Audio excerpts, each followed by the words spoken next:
Woo-wee, would you look at these dice rolls? To the moon. And whatnot. Yeah, it's really split between the two extremes. Just incredible rolls and horrible rolls. Sup?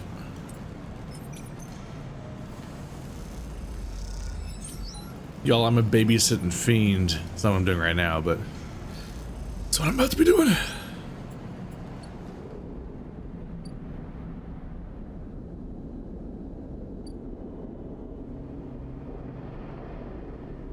Gotta stay on top of daycare or they're gonna get left behind.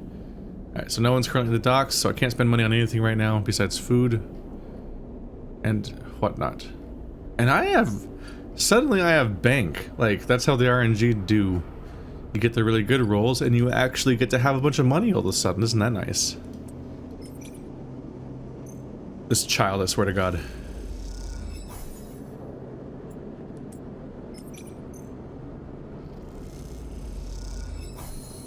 Yay! I gained energy. Only good things happened. And also, goodbye forever.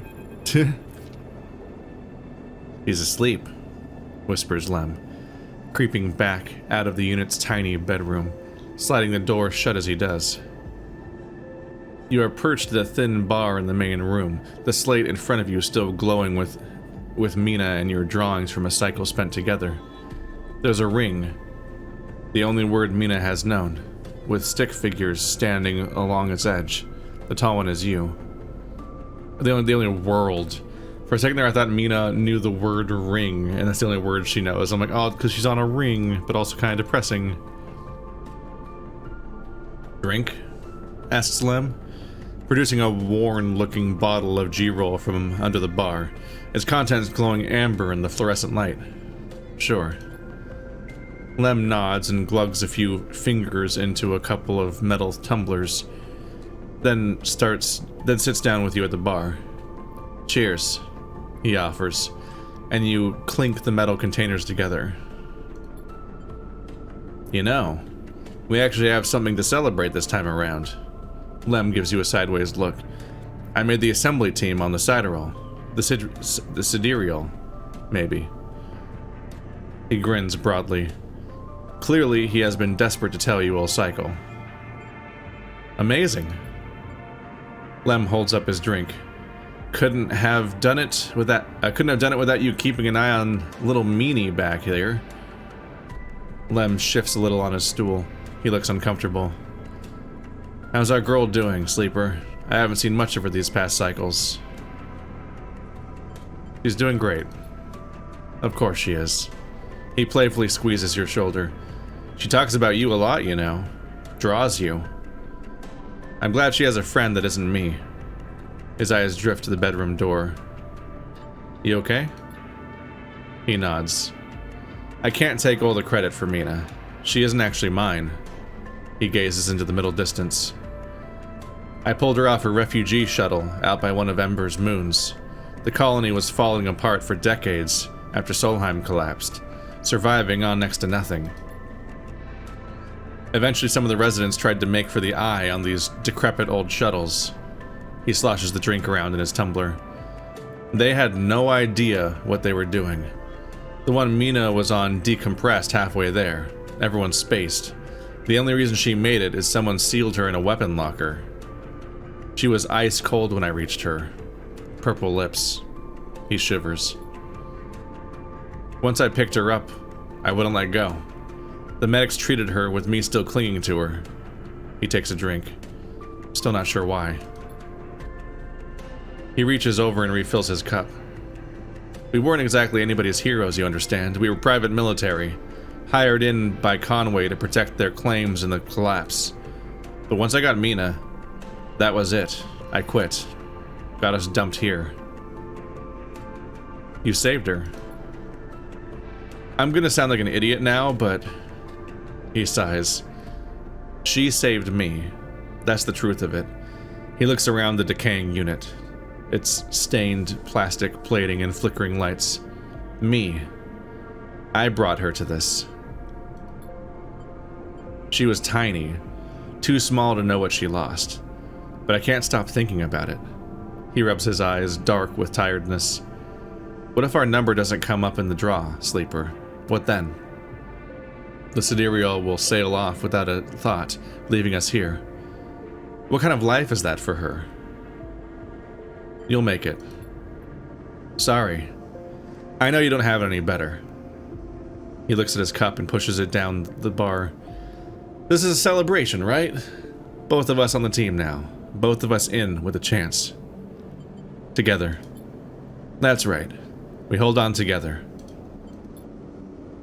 Imagine, all three of us riding the sidereal horizon out there, to a new world. He looks into his glass for a moment. I think I drank too fast, he laughs. Lem stands and starts to clear the glasses into the auto wash. I need some sleep, friend. See you around. All right then. He catches your shoulder as you turn to leave. Thank you, Sleeper. I mean it, from both of us. He pats your shoulder, and you slip into the dark of the walkway, with thoughts of little Mina on your mind. Hey! But I gotta save up for the second one. Good robot achievement unlocked. I'm helping. And also just another thing to just not juggle, because there's so many things going on. Alright, my energy is full and my dice are empty, so I guess it's pretty clear what I need to do right now.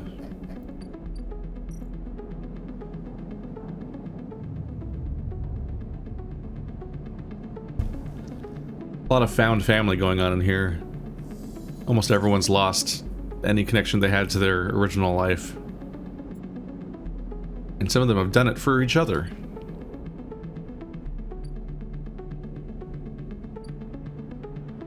That's a 6. And a 5 that'll become a 6. Or a 4 that'll become a 5, which is basically a 6.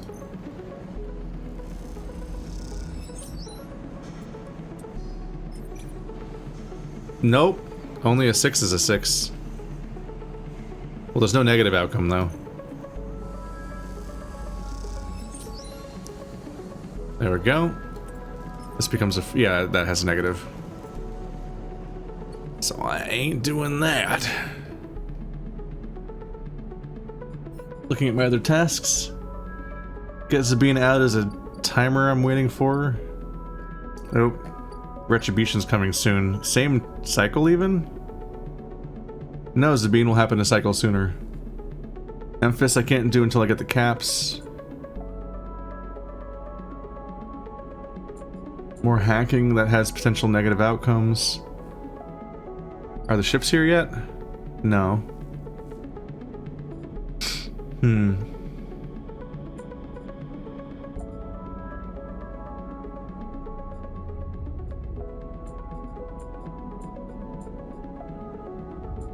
Spores. So the horizon I can do here, but a lot of the other stuff that I can do involves going to somewhere else entirely. And pushing forward. I'll try to finish low end.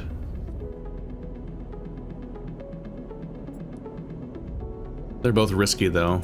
This becomes a 4? At least it's not dangerous. Neutral. How's this one? 50-50 is not great. But the negative is that I lose energy?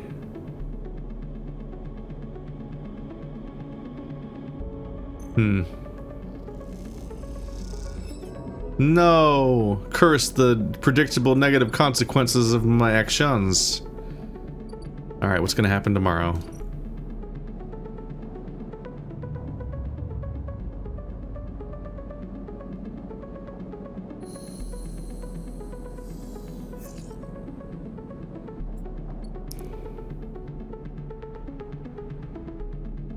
I should take care of food first in case anything happens that lowers my health over the course of these, like, events.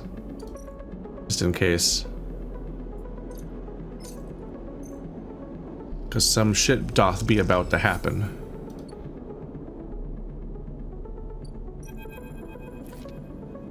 "4 cycles," Sabine said. "And here you are, right on time with no sign of them." You wait a while in the apartment, the dread descending as the cycles spin onward.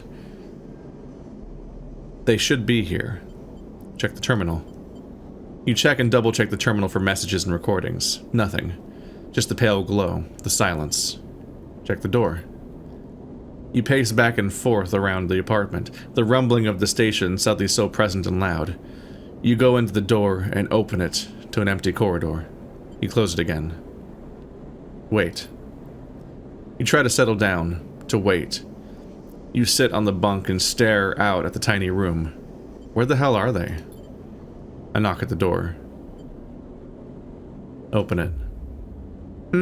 That's not a good sign, is it? What are you wearing?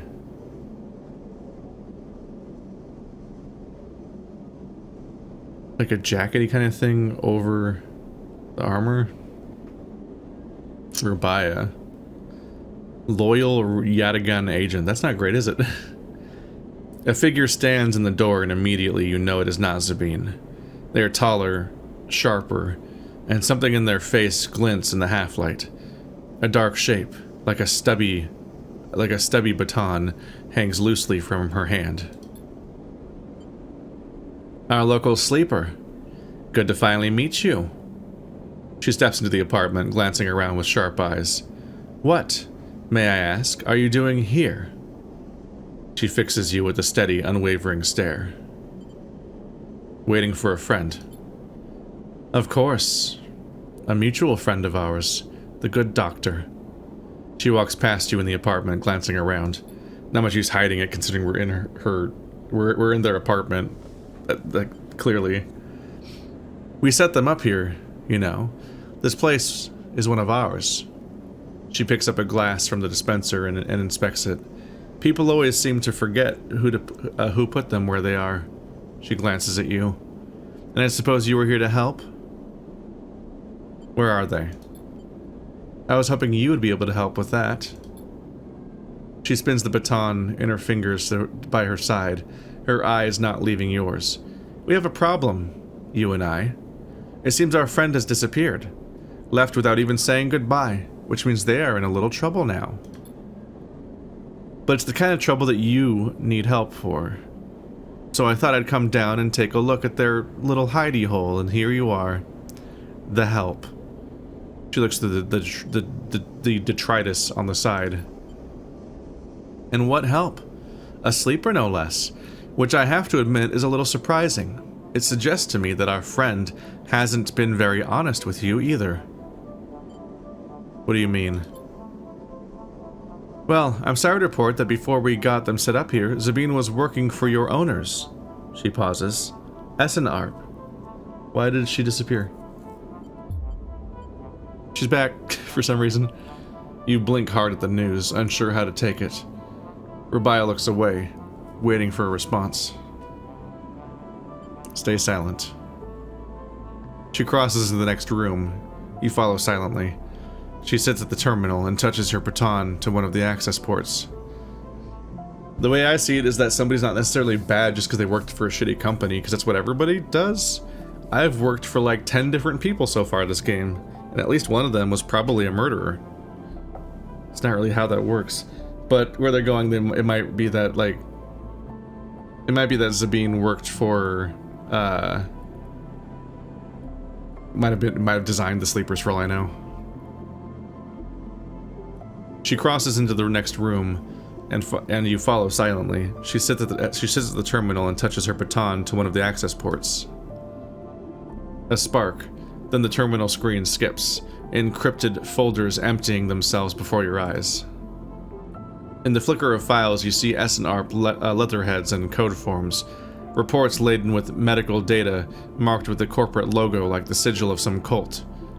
Rabiah steps away from the terminal. Look all you want. Some of your files may even be there. The volume of documents is overwhelming, but they seem to be mostly reports on early emulation tests, surveys with sleeper candidates, reams and reams of usage data. If Sabine was an ARP employee, why did they help you? Rabiah reaches over and places a vial of stabilizer on the desk, breaking your concentration.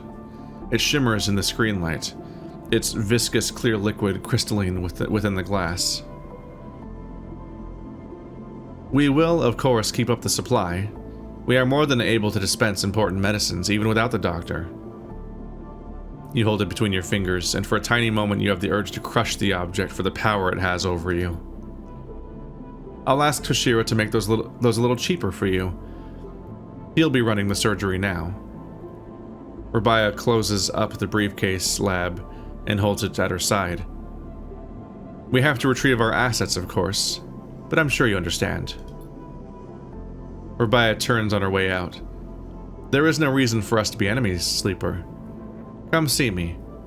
I keep an office nearby. We have good work to do, you and I.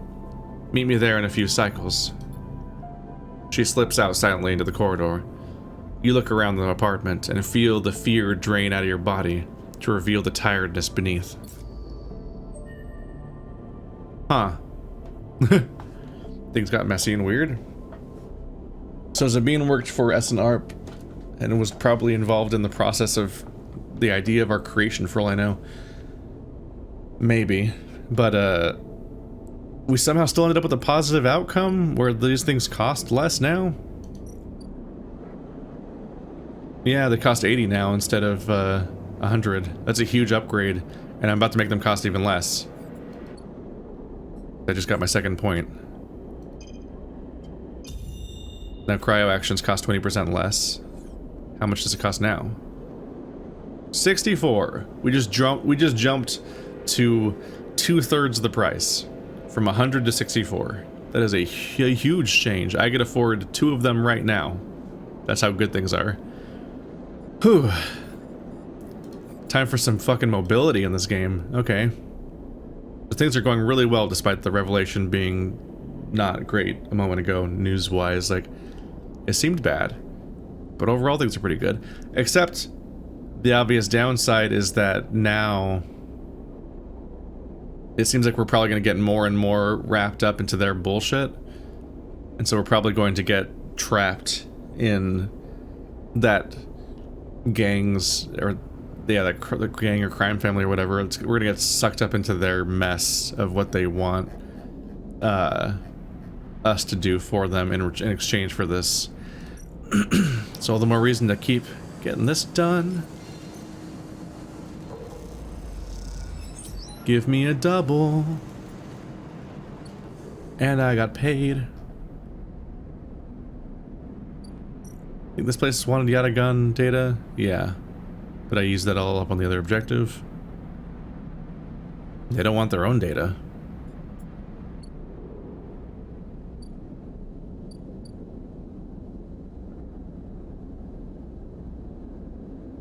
Now the math might be different on whether or not it's worth it to use a scrap component on myself. Because it repaired my thing a little bit.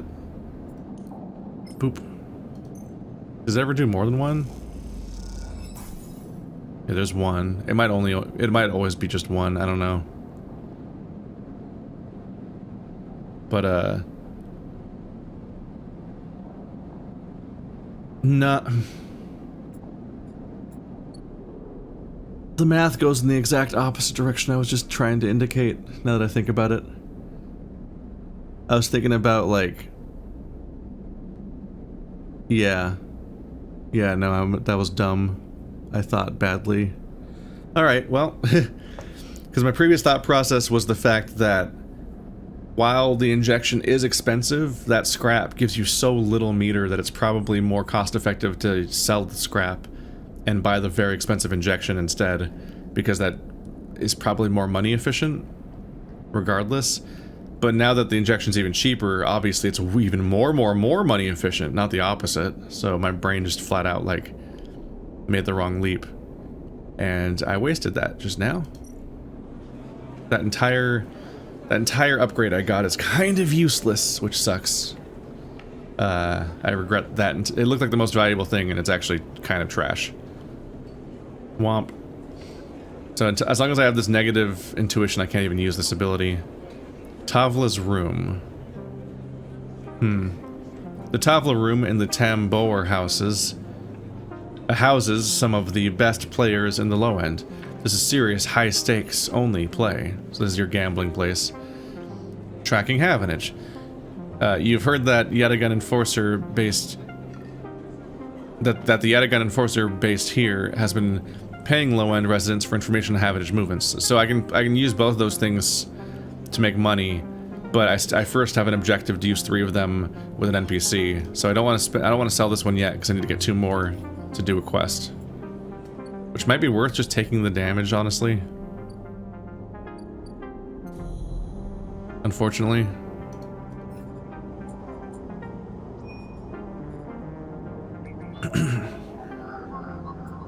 That one's a 2.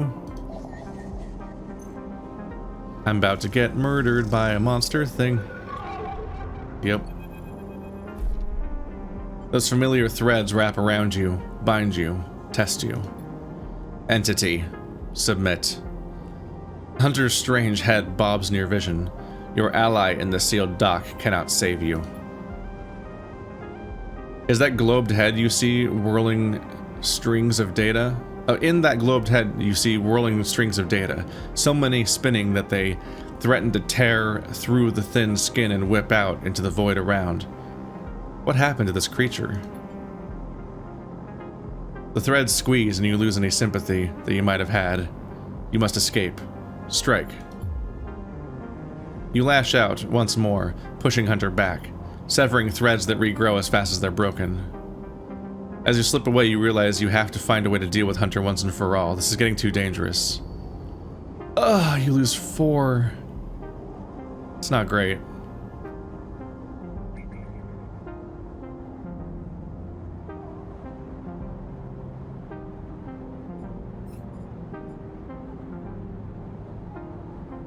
Hack the Havenage to get a cipher. I didn't even need to, I thought I had to get 3 of them. Hack the shipyard and slot the ripper. Okay.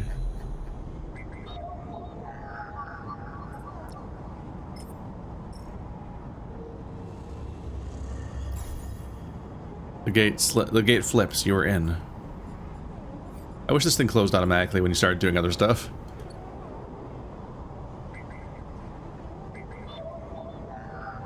Havenage port, slot ripper worm.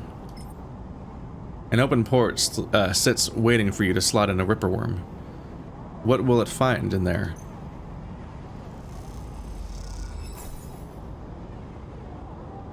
The worm slots in and begins tunneling down a thread. Godspeed, little one. Do I now wait?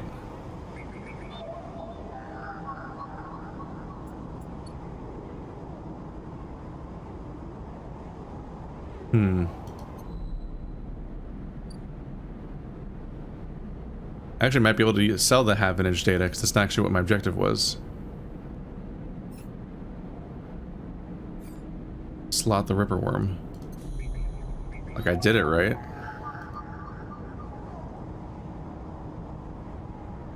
I guess I just wait now? Usually there's like an indicator. Oh, here it is. Now we just need to wait a few cycles for that. Okay, so we did that. May have been somewhat unnecessary to put it off. I mean, well, now I can more easily afford the repairing the damage. And also maybe I can stop thinking about hacking for a while now, too. Ah, that's going to be a thing that's going to happen to me.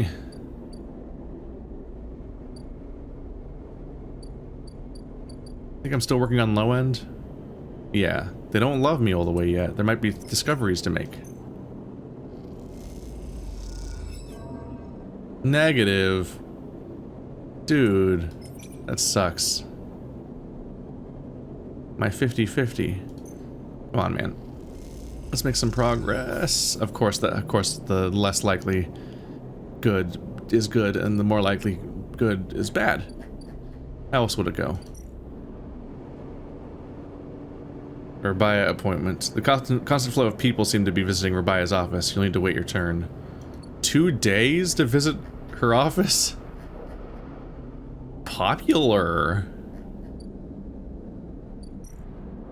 Garbage day. Alright.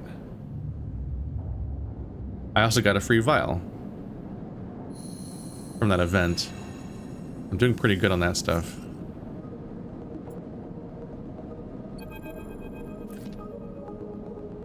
You miss me? He's not doing well. Ethan smiles a ragged smile at you. Walk away. Ethan follows along and you notice that he's limping. Come on, sleeper. Just a little joke. I know you have a sense of humor.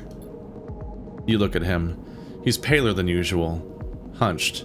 He's sporting a black eye and more than a few cycles of beard growth. That's no way to greet an old friend. Friend? Well, he pauses. Colleague? He smiles weakly. This is big. Really big stuff. About you. He seems more jittery than usual, on edge. You remember how S&ARP canceled the contract on you? The contract I was going to collect? Seriously, Ethan? Well, I'm guessing you were pretty happy about that shit. Overjoyed. Me? I lost everything. But let's not worry about that. He smiles sarcastically. And so what did you think? That was it? I was just glad to be done with you. Oh, the feeling was mutual. Except... Ethan leaves a dramatic pause. What if old S&ARP gave the bounty to someone else? Someone who was even more of a shithead than yours truly. He smiles darkly. What a disaster that would be. Who? Ethan grins. That's the question, isn't it? Ethan fishes around in his pocket for a slip of paper. I've been speaking to some friends, you see, some colleagues about what went down. And it turns out S&ARP canceled all their bounty contracts. The whole lot. Seems they've brought someone in-house.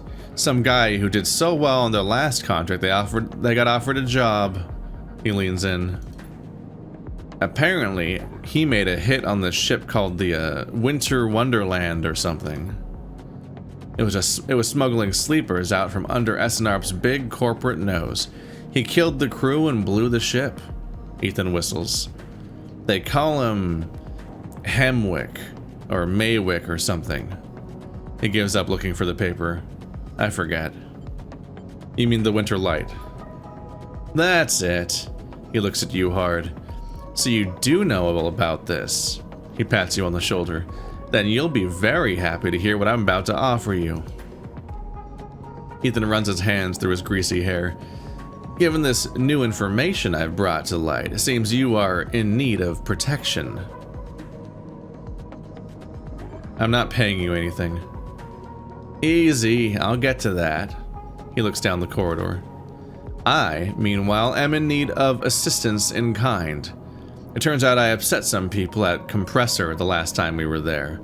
The owners. And they say they'll space me unless I work off the debt. Seems they are that kind of businessmen. He grimaces. I would pay them, but...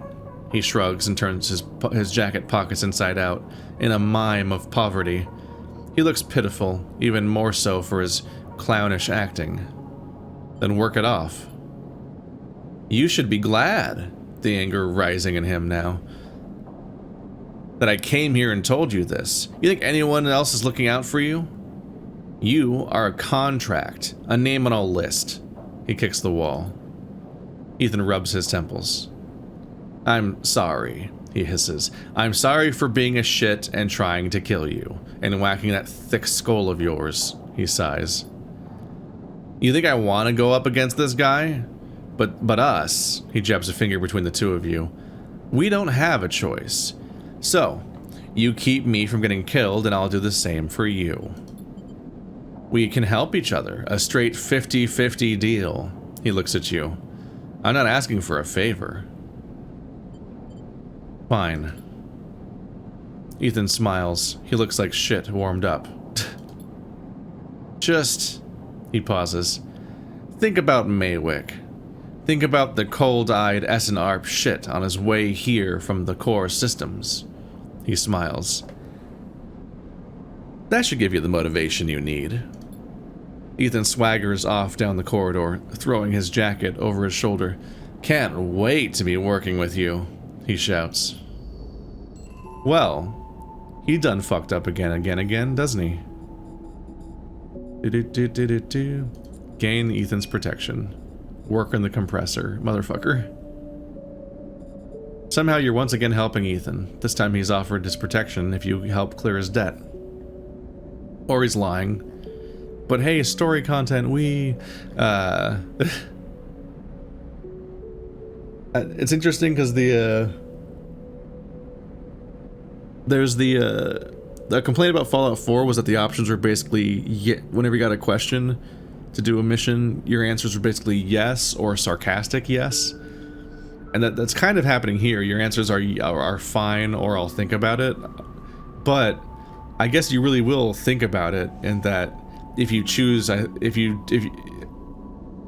the act of saying something isn't the act of doing it.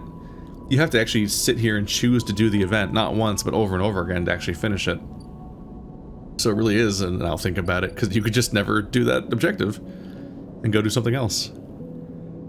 Oh, my scrap is cheaper. I should probably take advantage of this while it's here.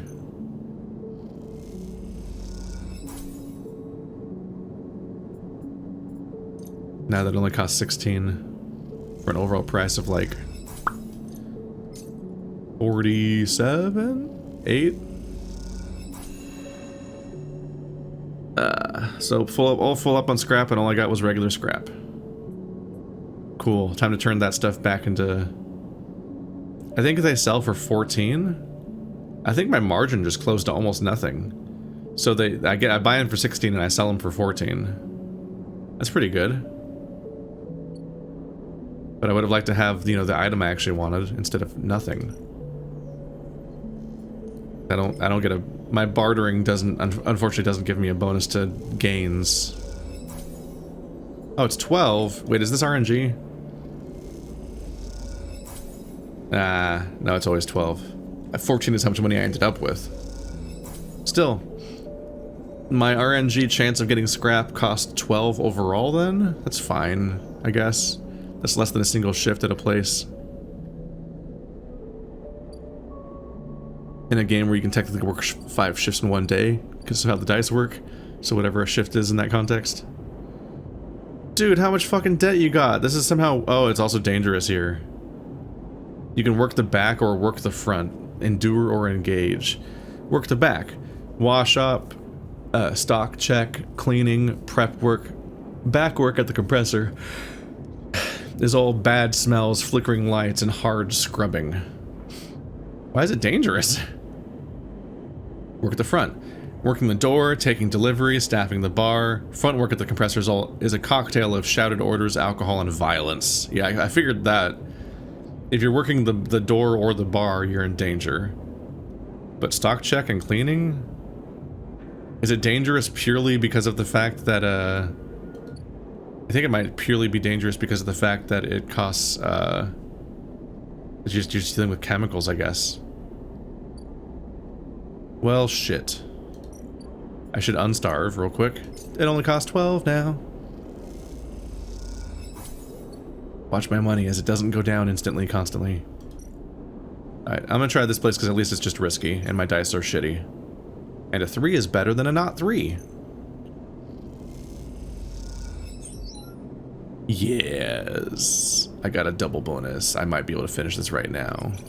Please. 50, 50, 50, 50, 50, 50, 50, 50, 50. Yes! 50, 50 positive outcome. Not doing this ever again. Bye. New drive discovered. Which one's new?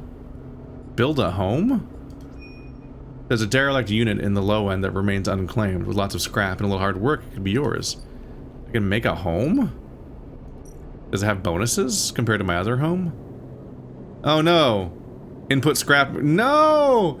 I just got rid of my scrap because it never does anything.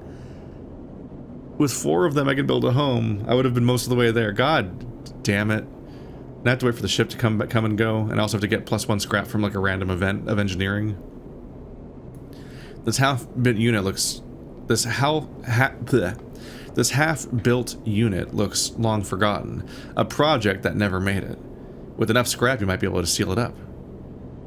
Scrap pile. Before attempting to fix this place up, you'll need to amass enough scrap to make the repairs. So that sucks. I wish I could undo that mistake I made. Low end. Ramshackle residential district.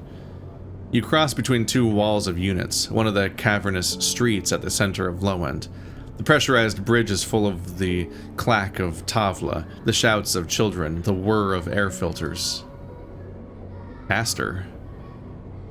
Hello, dude. What are you... Oh, he's playing... Is it called backgammon? I think? I don't know how to play it. Sleeper. You turn to see a man sitting at a tavla table alone, somehow untouched by the hustle and bustle of the people around. He gestures to the stool on the opposite side of the table. Sit. Sit. You sit at the metal stool, and he starts setting out the board with counters, or at least the filter caps low-enders typically use in their place. Castor, he says by the way of introduction, looking over his glasses. Night or day? He asks, gesturing at the caps, crudely sprayed white and black. Night. He nods. The black counters are already on your side. Let's begin. You take a plastic die, each, pitted and worn, and roll to determine who starts. Castor rolls a 6. You a 4. I lead. He smiles, and begins to move his first cap precisely along the board. Play passes back and forth between you, the dice changing hands as the caps spread along the board. As it does, Castor speaks, eyes not leaving the caps. It is unusual to see a sleeper on the eye. That's why I wanted to play you. You take your turn, rolling a 5 and a 6. Play aggressively. After all, a sleeper's mind must be somehow different to a human one, being emulated, I mean. As Castor talks, you target his counters, halting his progress, but exposing your caps as you do. I don't mean to offend you. Castor meets your eye. I merely see that you are, by definition, different. What has been subtracted in that emulation? What has been added? He stacks a wall of counters, a boundary you must break. He hands you the dice. Do you ever think about this, sleeper? About what you were before and what you are now? Always.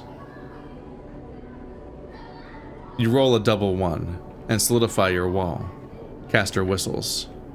The holding game. Commendable. It can be brave to build from what came before. He rolls the dice and leaps your wall in a single move. But we cannot idle too long, sleeper. The slower we move, the sooner we are caught. I have no idea how the game they're playing works. The past you is not just an idea, a concept for you. It is a living, breathing person. He looks over at his glasses, his eyes bright and wide. You split from them like a shadow splitting from its caster. But they may be sleeping now, yes, but one day they will wake and carry on with their lives, unaware of your fate, no matter what it may be. He hands you the dice, smiling. You are a branch severed from the main tank, an offshoot who refuses to die, so to speak. You roll again, under pressure now, trying to slip your caps out from under Castor's before he solidifies control of the game. So what I am curious about is how you see yourself in all this, Castor asks. What does this tangle of truths make you? Driven? Not wrong? Castor laughs. That much is obvious, sleeper. I can see it in your eyes. You are eager to make all this count for something. Castor looks away, through the glass to the crowded units on all sides. But driven towards what? He starts removing caps, his home board now full. Is there an end here? Or just endurance? You try a few more rolls, attempting to get back in the game, but Castor clears his home board with a sense of the inevitable. He has known he was winning for a while. I feel I may have pushed too far, He slides another cap from the board. I apologize.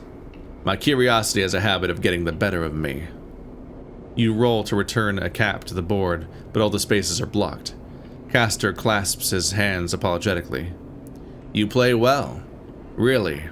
Your weakness is not your game. He smiles warmly. We have much to learn from each other. He slides his glasses back up his nose and sits back.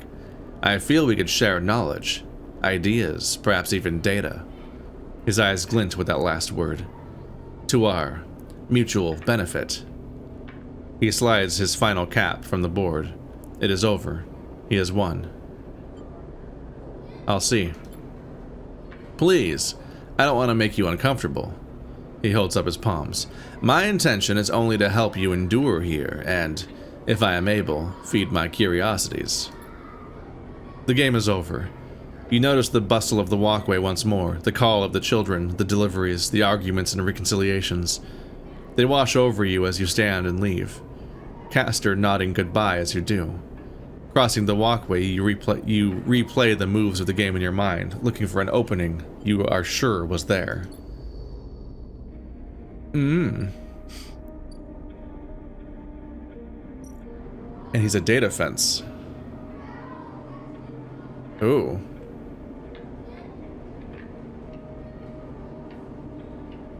But he wants 5 of either kind of data. And it doesn't say repeatable, so I guess it's critical? The stories about Yatagan are brutal, but I want the truth. A vial of stabilizer should prove the motivation. Or, what are the old guard up to these days, I wonder? I have a ship mind for you if you'll indulge my curiosity. Ah! You can get 2 different vital resources by hacking, but you have to deal with the consequences of hacking. Okay. A stabilizer is worth the consequences of 1 attack that you'll suffer as a result, for example. And that's a way of getting a ship mind. Okay. Well, we have reason to hack.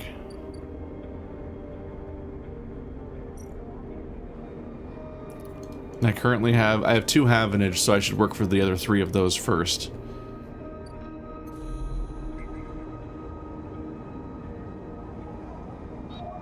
Well, give me a highlight thingy. That one costs, that's 2.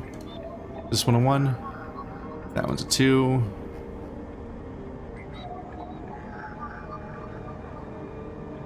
This is just a node.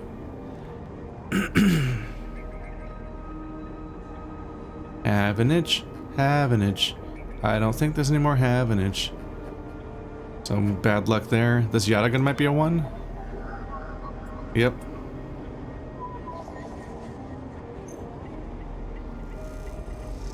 Hopefully I'll be able to deal with the hacking problem altogether at some point, but for now, at least the benefits outweigh the costs for now. I gotta get scrap again. Dang it.